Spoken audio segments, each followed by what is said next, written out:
Salamo e fitu se fulu lima. O le whaafetai ma le vivi i le atua, ma le usu pese, nei e wha umatia, o le salamo a safo, o le pese lea.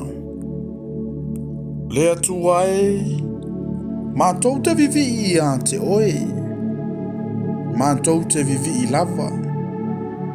A wawa lata mai lo usu wafa, ua tau atua o wavenga. Pe ao o iona po na tuuai, o na au wha masino tonu le ai au. Ua liu sua vai le lalolangi atoa ma ilato uma wana nofo ai. O au nei o te whatu mawina o na poutu.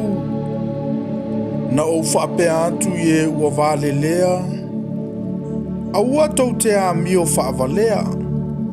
Na o whai atu fo ye a mio leanga. Aua tau te whaamawalunga ina lo o tau nifo. Aua tau te mantua whaamawalunga lo o tau nifo. Aua tau te tautalatala ma le ua maa.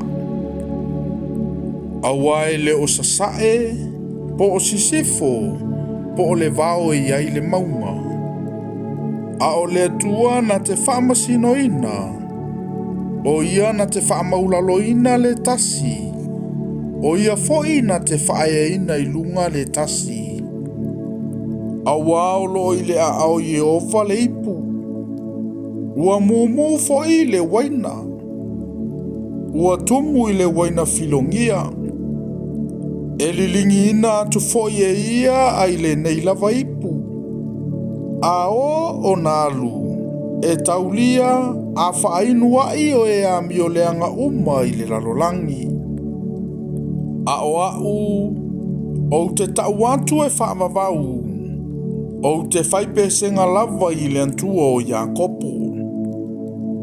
O nifo uma foi o e a mio leanga, o te wawae e se ina ia, ai whaamawalunga ina nifo le a mio tonu.